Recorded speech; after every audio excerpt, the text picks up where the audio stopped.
On the 28th of February 2026, the United States and Israel launched the most devastating joint military operation the Middle East had seen since the 2003 invasion of Iraq.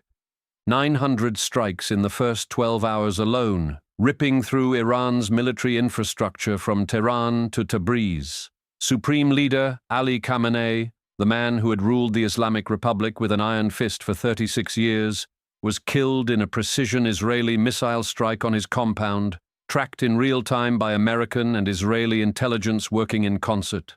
Iran retaliated under what it called Operation True Promise 4, launching hundreds of missiles and thousands of drones at American bases across the Gulf, at Israeli cities, and at civilian infrastructure in Dubai, Doha, Bahrain, and Kuwait. By day 9, 7 American service members had given their lives. Over 1,300 Iranian civilians were confirmed dead. More than 300 had been killed in Lebanon, and the entire Middle East was engulfed in a war that was reshaping the global order. The son of the slain Ayatollah, Mojtaba Khamenei, was named Iran's new supreme leader on March 8th. A dynasty appointment that signaled not strength, but desperation from a regime that was running out of options and running out of time. And in the middle of all this fire and fury, something happened that panicked every newsroom on the planet. The price of crude oil blew past $100 a barrel for the first time since Russia's invasion of Ukraine. Brent crude surged past $114.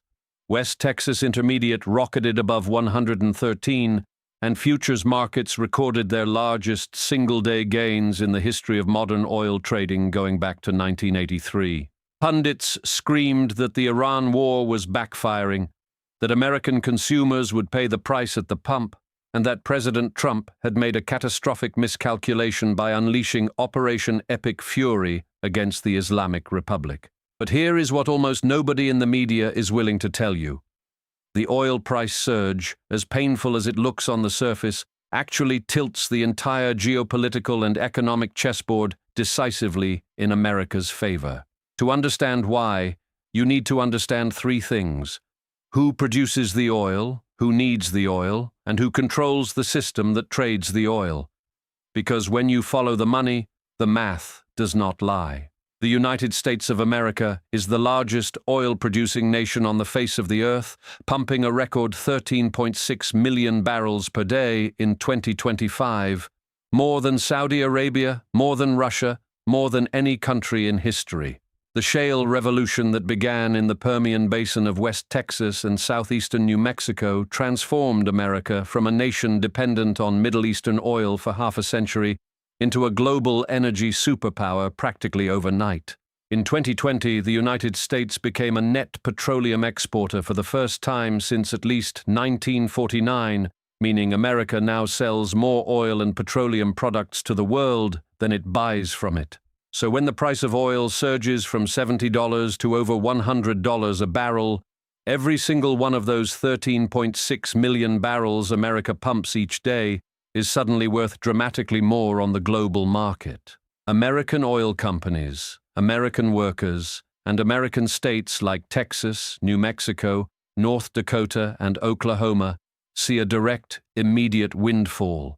Billions of additional dollars flowing into the domestic economy every single week. The price stays elevated. But the story gets even more powerful when you look at natural gas, because the United States is also the world's largest exporter of liquefied natural gas, and in 2025, America shattered every record in the book. American LNG terminals exported 111 million metric tons in 2025, making the United States the first country in history to surpass the 100 million ton threshold in a single year, 20 million tons ahead of Qatar. Europe, desperate to replace Russian pipeline gas after the Ukraine invasion, now receives nearly 70% of all American LNG exports. And with the Strait of Hormuz shut down, Europe's dependence on American energy is about to deepen even further. Qatar, which supplies 20% of the world's liquefied natural gas, declared force majeure on its gas exports after Iranian drone attacks struck its production facilities. meaning the entire world is now turning to America as the last reliable energy supplier standing. Every molecule of American natural gas is now worth more. Every LNG tanker departing Sabine Pass or Corpus Christi is carrying cargo that commands a premium price, and every dollar of that premium flows directly back into American pockets. Now compare America's position to Iran's, the country that is supposedly weaponizing oil prices by threatening the Strait of Hormuz and attacking energy infrastructure across the Persian Gulf in a fit of desperation. Before the war, Iran exported roughly 1.6 million barrels of oil per day, almost entirely to a single customer, China, which purchased between 80 and 90% of Iran's crude through a shadowy network of sanctions-evading tankers. That oil was already sold at steep discounts, sometimes $10 to $20 below the global benchmark, because Iran's sanctions-crippled economy had no leverage and no alternative buyers willing to risk American financial punishment. Now, with American and Israeli strikes systematically destroying Iran's oil storage depots, refining infrastructure and military command structure, Tehran cannot export a single barrel of crude to anyone on the planet. The regime that once earned roughly $4 billion a month from those discounted oil sales is now earning zero, while simultaneously burning through whatever financial reserves it has left to fund a war it is losing on every front. Iran effectively closed the Strait of Hormuz not with a naval blockade or underwater mines, but with cheap drone strikes on tankers that terrified insurance companies into pulling coverage. And in doing so, Tehran destroyed its own economic lifeline along with everyone else's. The Strait of Hormuz carries approximately 20% of the world's daily oil consumption, about 20 million barrels flowing through that narrow waterway between Iran and Oman every single day under normal conditions. When Iran shut it down, over 150 tankers were left drifting outside the strait with nowhere to go. Major shipping firms like Maersk and Hapag-Lloyd suspended all transits, and insurers simply refused to cover any vessel attempting the passage. Iraq, the second-largest OPEC producer, saw output from its three main southern oil fields collapse by 70%, from 4.3 million barrels per day to just 1.3 million, because it had nowhere to store or ship the crude it was pumping. Kuwait cut production, the United Arab Emirates began carefully managing offshore output, and Saudi Arabia's mammoth Ras Tanura refinery and export terminal shut down after Iranian drone strikes, the entire Gulf oil machine grinding to a halt. But here is the critical asymmetry that the media refuses to explain. The United States does not depend on the Strait of Hormuz, while America's competitors and adversaries absolutely do. America imported only about 500,000 barrels per day of crude from Persian Gulf countries through the Strait of Hormuz in 2024, just 7% of total American crude imports, a fraction that could be replaced almost immediately. China, by contrast, received 84% of its Gulf crude through that same strait. India was equally exposed, and Japan and South Korea together depended on Hormuz for the vast majority of their energy supply. When the strait closed, it was not America that faced an energy crisis. It was the economies of Asia and the developing world that were suddenly staring into the abyss, scrambling to find alternative supplies at any price. China, the world's largest manufacturing economy and second-largest oil consumer on Earth, now faces the worst energy supply disruption since the 1973 Arab oil embargo. And it has no good options. Beijing had spent years buying Iran's discounted crude at bargain basement prices, using shadow fleets, ship-to-ship transfers off the Malaysian coast, and yuan-denominated payment channels to dodge American sanctions. But that entire pipeline has been severed. Chinese independent refineries in Shandong province, the so-called teapot refiners that processed most of Iran's sanctioned crude, are now operating at near record-low utilization rates because their primary source of cheap supply has simply vanished from the market.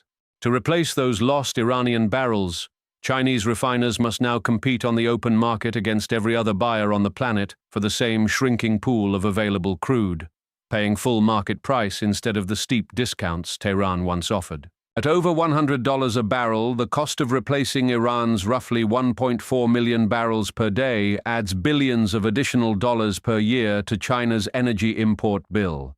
Money ripped directly from Beijing's already fragile economic recovery. And this is where the geopolitics of the oil surge become truly devastating for the myth of the so-called multipolar world that Russia and China have been building for the past decade. As I detailed in a previous video, Russia and China both abandoned Iran the moment American missiles started flying. Not a single Russian fighter jet scrambled, not a single Chinese warship moved to intercept, and both capitals did absolutely nothing. The oil price surge exposes the fundamental fraud of the Russia-China-Iran axis. Because when the crisis arrived, each nation's naked self-interest immediately overrode whatever solidarity they had pretended to share with Tehran. China cannot afford to antagonize the United States over Iran because Beijing's massive export relationship with America, its upcoming diplomatic engagement with Trump, and its strategic ambitions over Taiwan are all worth infinitely more than cheap Iranian crude. Russia cannot project power into the Persian Gulf because 3 years of grinding war in Ukraine have hollowed out its military, shattered its capacity to operate beyond its own borders, and left Putin commanding an army that can barely hold the Donbass.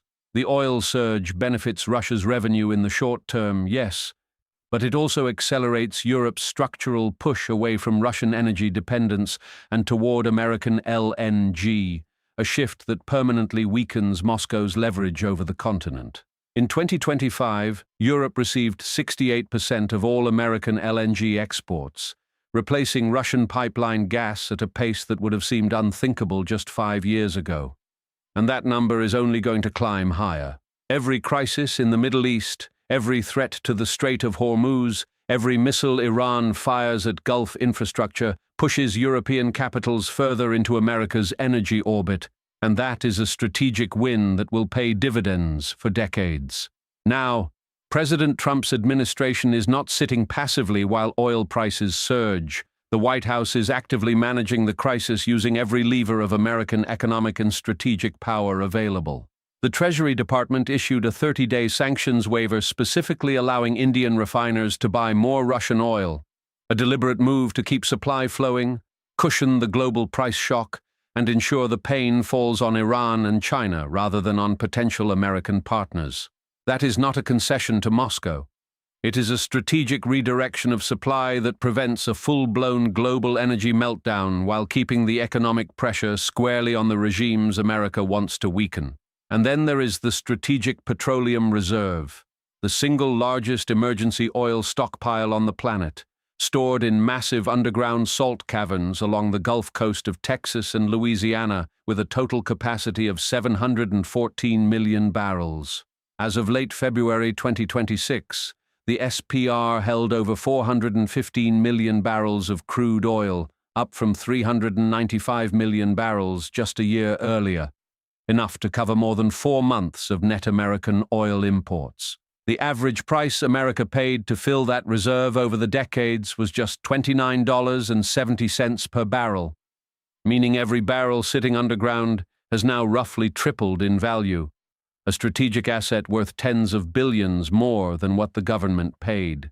Trump has so far declined to tap the reserve, telling the nation that the short-term price spike is a very small price to pay for destroying Iran's nuclear threat. But the mere existence of 400 million emergency barrels gives America a cushion no other nation possesses. The G7 finance ministers are now discussing a coordinated release of emergency reserves through the International Energy Agency, with some American officials proposing a joint drawdown of 300 to 400 million barrels across the 32 IEA member nations. That kind of coordinated international action, which only the United States has the diplomatic power and institutional infrastructure to organize, is itself a powerful demonstration of American leadership over the global energy system. The mere announcement of the G7 discussion caused oil prices to pull back from their session highs, with Brent retreating from nearly $120 back toward $108, proof that American institutional power can move markets with a single phone call. OPEC Plus agreed to raise production by 206,000 barrels per day in response to the crisis. But as energy analysts immediately pointed out, the increase is almost meaningless while the Strait of Hormuz remains closed.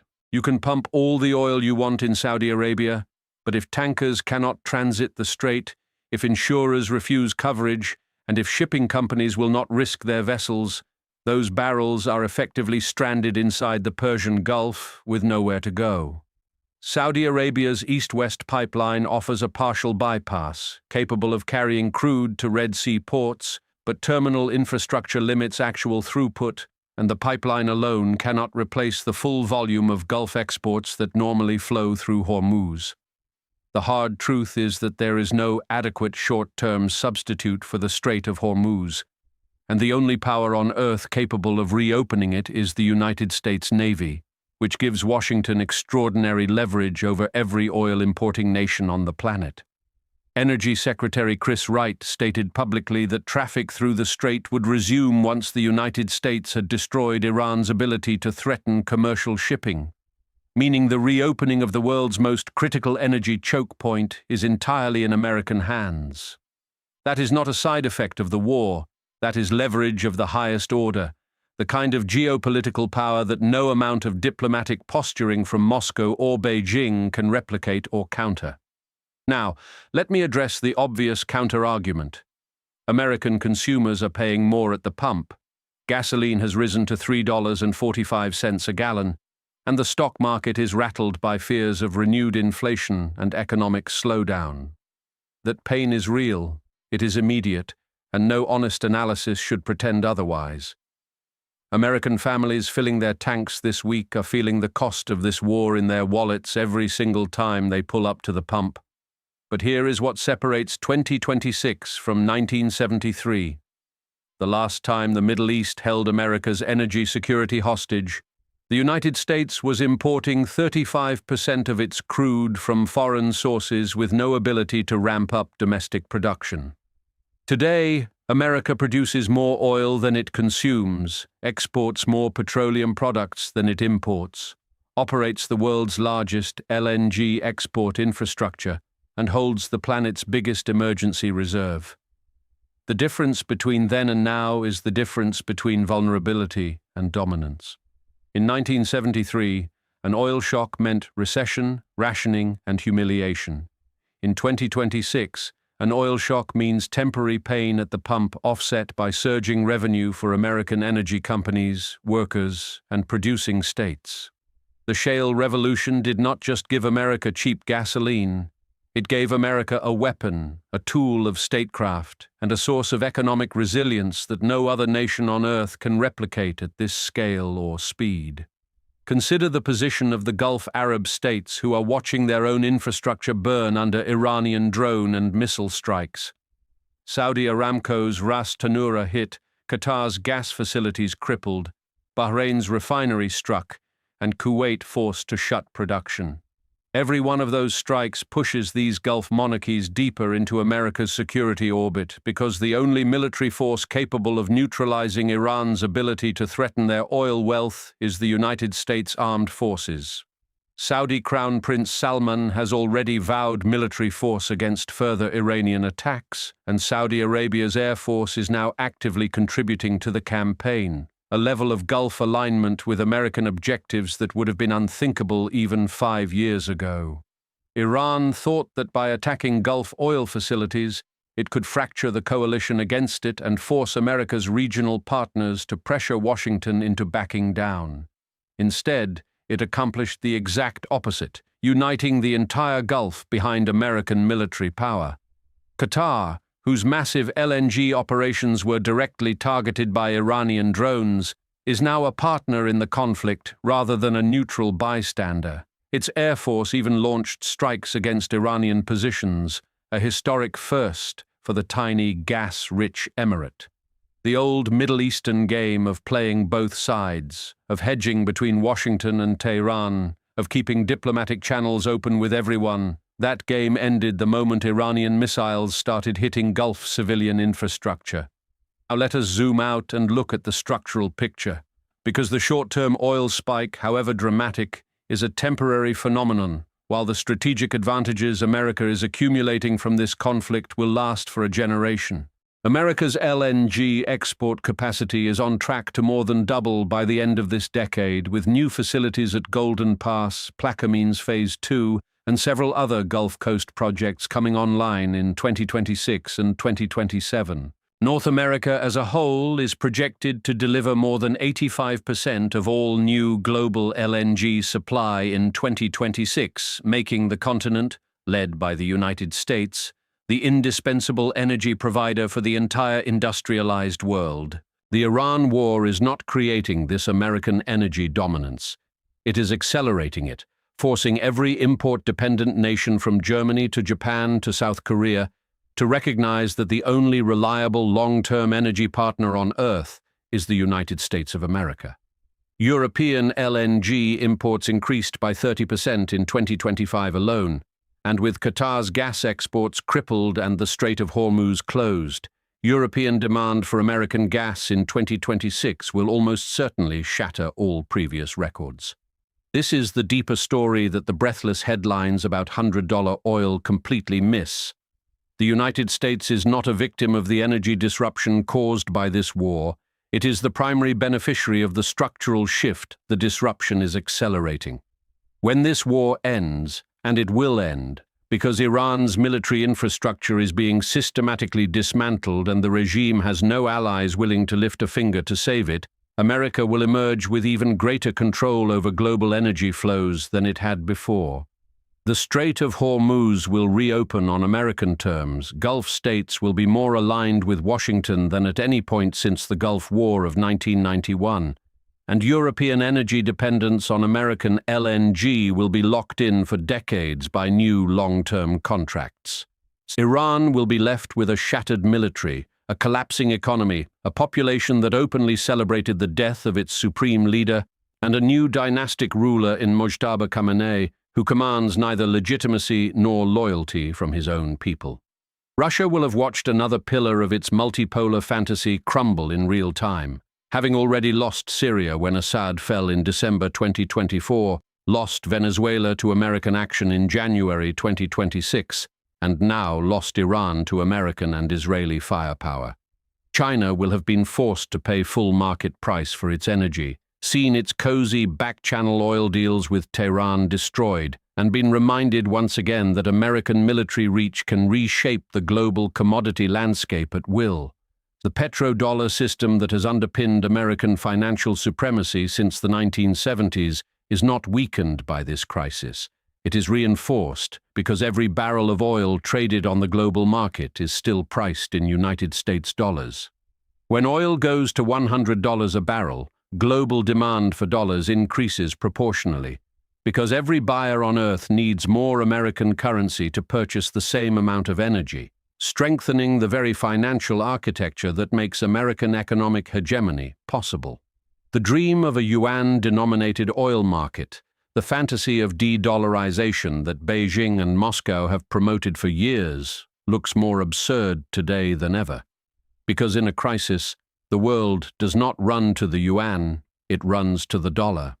President Trump understood this when he posted on Truth Social that the short-term oil price spike was a very small price to pay for destroying Iran's nuclear threat, and that only fools would think differently. Blunt language, but strategically accurate. The cost of $100 oil, measured in American gasoline prices, is temporary. The cost of allowing Iran to develop a nuclear weapon while its regime massacred 30,000 of its own citizens would have been permanent and catastrophic. America's position in this energy crisis is fundamentally different from every other major power on Earth. It is simultaneously the world's largest producer, the world's largest exporter of LNG, the holder of the largest emergency reserve, and the controller of the dollar system in which all oil is traded. No other nation in history has held all four of those cards at the same time.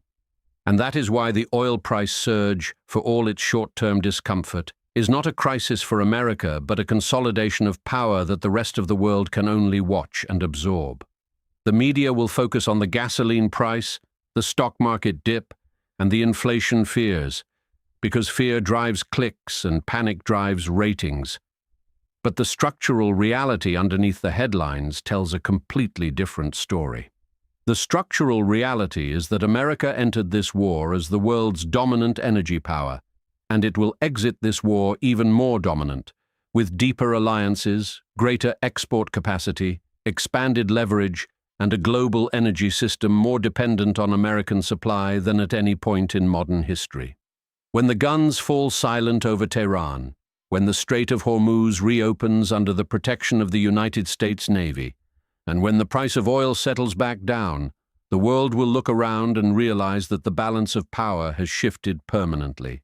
The nations that depend on Middle Eastern oil will be more reliant on American goodwill.